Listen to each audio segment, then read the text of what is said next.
really pleased to welcome to LostCoastOutpost.com Juan Pablo Cervantes, who's the County Clerk-Recorder and Registrar of Voters. Actually very new in the position. Last time we spoke, you were actually in the election process, so congratulations on winning that election. Now, during that election, your opponent did make a bit of a campaign issue of the fact that you had a lot of election experience, but you didn't have much in terms of the County Clerk Recorder. So how has that side of it been going for you since you've been elected? It's going well.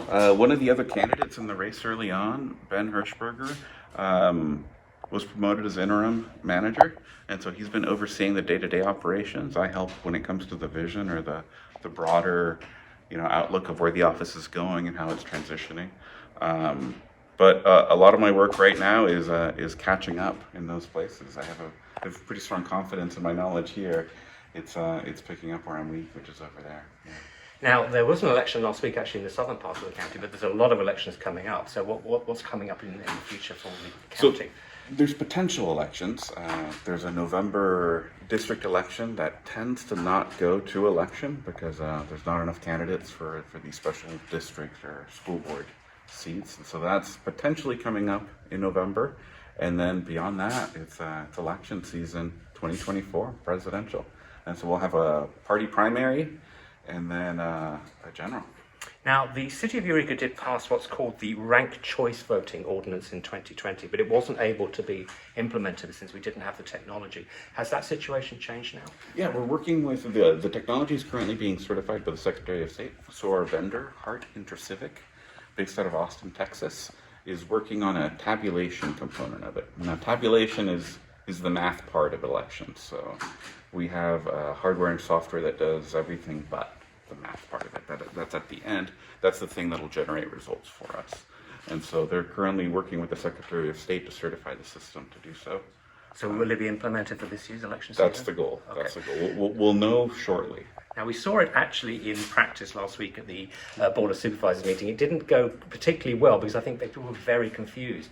So is there going to be an education process that people will really understand, voters will understand exactly how it works? I'm hoping to coordinate with the City of Eureka on that. I'm open to administering almost any type of election process so long as it's legal and it doesn't disenfranchise voters. And ranked choice voting is one of those things that could go either way. And the thing that makes the difference is the education component of it.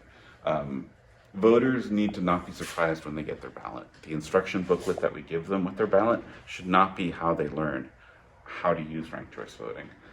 It's critical for us to start developing a educational campaign today. And that could involve every stage of the process. We need to be out in schools and talking to the high school kids that are going to be first-time voters. We need to be out in the community. We need to be looking at local stakeholders, communities of interest, and we need to be out there showing them the process, doing mock elections, just making it something that people are comfortable with when the time comes for them to cast their one vote. Now, it may not be indicative, but at the Board of Supervisors, when they finally got the result, they just simply didn't understand how it had got there. So, I mean, that's going to be, I think that may be an issue that people really do need to understand. Absolutely. In order to, when you make something more complicated, everybody on board needs to understand how those complications work. Otherwise, it could seem like your vote is being manipulated. Right. We need to avoid the appearance of Calvin Ball.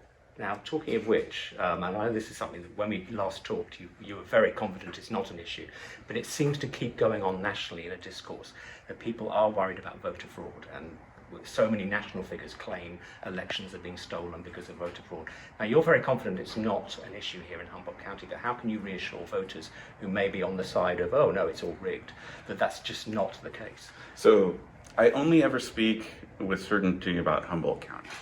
It's the county that I have any say in how it gets administered. It's the county that I'm familiar with.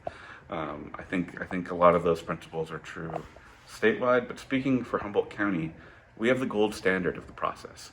We use paper ballots that you can verify. When you put your paper ballot into our ballot box, you can see and read and understand what's going on with that ballot, and it's an auditable paper trail for your voting.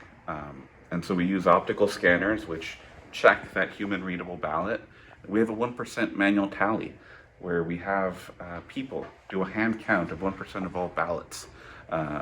randomly selected, and so we're checking that equipment. And this whole process is open to the public and transparent. We invite the public to be a part of that process and work with our partners and Access Humboldt to make that more accessible to people. And I think those endeavors in being transparent and acting in such a way that that ego isn't involved, that you're open to a process that checks your work. I think that's key. I think when people see that, when they participate in that, I think they believe. I think you're right, absolutely. And that's what Humboldt Today viewers want to know as well. Now, just very quickly, because you came hot foot to talk to us today from the Board of Supervisors meeting, where campaign finance was on the agenda today. That's an issue that you have some thoughts on as well. Yeah. I mean, I have some thoughts. One of the privileges of my position is that I don't create legislation, I just administer it. And so the stress is on the Board of Supervisors to make those kinds of calls. But the topic of campaign finance came with contribution limits, and so the board's looking at reducing the $1,500 contribution limit to $500 or anywhere in between that. That's their decision, and I don't have much of an opinion on that officially. The other bit is that there's a special circumstance in the county ordinance where that contribution limit could get increased to $5,000 based on independent expenditures, and it gets really complicated from there. An independent expenditure is an expenditure by a party separate from the candidates without coordinating with the candidates, and if they do that above $10,000, that limit increases to $5,000, and so it's a piece of the ordinance that may have made sense at one point, but at this point is just very confusing, and so the board is seeking to clarify that. Now, if they do that, what impact does that have on your work and your office? Any?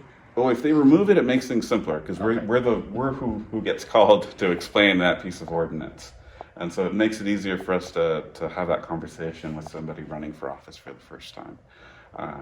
That's the only impact it has on our office. Yeah. Okay. Well, Juan Pablo, it's great to see you again. Congratulations again on winning the election.